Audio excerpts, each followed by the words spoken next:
তাহলে কি solo সিকোয়ার blood line শেষ হয়ে গেল? সো গাইজ আজকের স্ম্যাকডাউনটি শেষ হয়ে গেছে। কি কি হলো আজকের স্ম্যাকডাউনে সমস্ত কিছুই থাকবে আজকের এই ভিডিওতে। সো যারা যারা চ্যানেল নতুন আছেন চ্যানেলটিকে সাবস্ক্রাইব করবেন, ধন্যবাদ। আজকে স্ম্যাকডাউনের শুরুতে রে মিস্টিরিও আসে। সে এসেই বলে এইটা আমার হোম টাউন, তাই এইটা আমার জন্য অনেক স্পেশাল। আমি এইখানে অ্যানাউন্স করতে চাই আমি 2025 সালের রয়্যাল রম্বলে ইন্টার করব। হতে পারে আমি রয়্যাল রম্বলে সবাইকেই এলিমিনেট করে আমি রেসেলমিনিয়াকে মেইন ইভেন্ট করে সেখানে আমি হয়ে যাব নতুন ডাব্লিউডাব্লিউ চ্যাম্পিয়ন। কিন্তু আমি এটাও জানি এইবারের রয়্যাল রম্বলে কম্পিটিশন অনেক টাফ হতে যাচ্ছে, কারণ সেইখানে থাকবে ড্রু ম্যাকেন্টায়ার, Seth Rollins, রমিন Reigns, CM punk এবং জন সিনাও। কিন্তু এটা ভুললে চলবে না আমি 2006 সালে কি করেছিলাম। আমি চেষ্টা করব এইবারও তাই করার জন্য।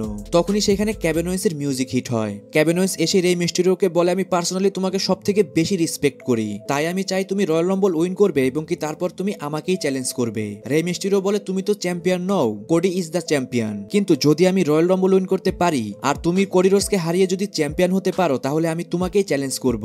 তখনই কেভিন ওয়েন্স অনেক রেগে যায়। সে রে মিস্টিরিওকে বলে তোমাকে কে বলেছে আমি চ্যাম্পিয়ন নই? এই দেখো আমার হাতে টাইটেল, আমি এটা আর্ন করেছি এবং কি আমি এটা ডিজার্ভ করি। তোমাকেও কি কোডি রোডস মাইন্ড ওয়াশ করেছে নাকি? তারপরে কেভিন ওয়েন্স রে মিস্টিরিওর উপর অ্যাটাক করতে যায়, কিন্তু রে মিস্টিরিও কিন্তু আজকে রেডি ছিল। সে যখনই কেভিন ওয়েন্সকে 619 হিট করতে যাবে তখনই কেভিন ওয়েন্স সেখান থেকে পালিয়ে যায়। তারপরে রে মিস্টিরিওকে আমরা ব্যাকস্টেজে দেখতে পাই। তখন তাকে নিকোলডিস বলে তুমি যেটা চেয়েছো আমি তোমাকে সেটাই দিয়েছি, আজকেই কেভিন ওয়েন্সের সাথে তোমার একটা সিঙ্গেল ম্যাচ হবে। তারপরে সেখানে কোডি রোডস আসে। কোডি রোডস এসে রে মিস্টিরিওকে বলে তোমার কি কোনো সাহায্যের প্রয়োজন? রে মিস্টিরিও বলে আমার কোনো সাহায্যেরই প্রয়োজন নেই, আমি জানি কিভাবে কেভিন ওয়েন্সকে হ্যান্ডেল করতে হয়। তখনই সেখান থেকে রে মিস্টিরিও চলে যায়। তারপর নিকোলডিস কোডি রোডসকে বলে আজকে তোমার এবং কেভিন ওয়েন্সের একটা কন্ট্রাক্ট সাইনিং হবে।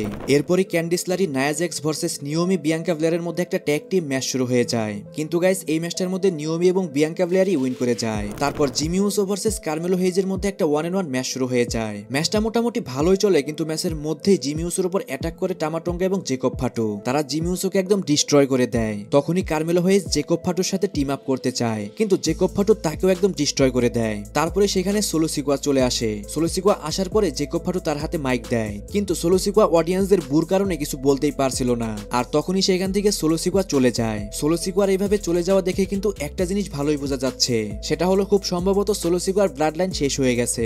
তারপর জেকব ফাটো অডিয়েন্সদের অনেক উল্টাপাল্টা বলতে থাকে। তখনই তাদেরকে অ্যাটাক করতে চলে আসে এলএ নাইট। এলএ নাইট এসে প্রথমে ভালোই ফাইট করছিল, কিন্তু সে জেকব ফাটো এবং টামাটঙ্গা দুজনের সাথে পেরে ওঠে না। তখনই সেখানে ব্রন স্ট্রোম্যান চলে আসে। যখনই ব্রন স্ট্রোম্যান আসে তখনই কিন্তু জেকব ফাটোকে নিয়ে সেখানে টামাটঙ্গা পালিয়ে যায়। তারপর Motor City Machine Gun versus Los গার্জাদের মধ্যে একটা ট্যাগ টিম ম্যাচ শুরু হয়ে যায়। ম্যাচের মধ্যে প্রিটি ডেডলিরা ইন্টারফিয়ারও করে, কিন্তু এই ম্যাচের মধ্যে মোটর সিটি মেশিন গানরাই উইন করে যায়। তারপর পেপার নেভিন ভার্সেস বিফ হ্যাবের মধ্যে একটা 1-on-1 ম্যাচ শুরু হয়ে যায়। ম্যাচটা একটা সাধারণ ম্যাচের মতোই হয়। এই ম্যাচটার মধ্যে পেপার নেভিনই উইন করে যায়, কিন্তু যখনই ম্যাচ শেষ হয়ে যায় তখনই বিফ হ্যাবের উপর অ্যাটাক করে চেলসি গ্রিন। তারপরে বিফ হ্যাবকে বাঁচানোর জন্য চলে আসে মিচেন।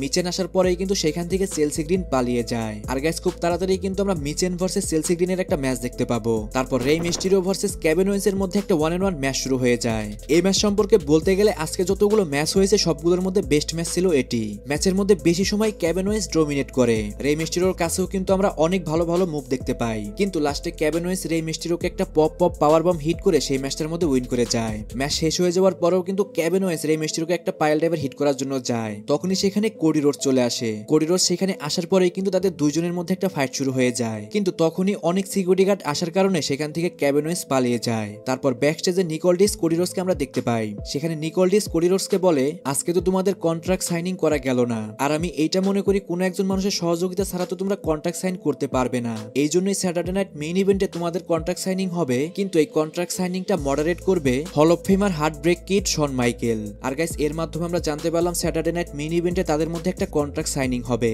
আর সেই কন্ট্রাক্ট সাইনিংটা হোস্ট করবে শন মাইকেল। এখন গাইস আমি পার্সোনালি এই ফিউডটা নিয়ে কিন্তু একদমই বোরিং হয়ে যাচ্ছি। আসলে গাইস ডাব্লিউডাব্লিউ এর হাতেও কিন্তু বর্তমানে করার মতো সেরকম কিছুই নেই স্ম্যাকডাউনে। এই জন্যই তারা কোডি রোডস এবং কি কেভিন ওয়েন্সের স্টোরিটাকে এরকম ভাবে টানাটানি করছে।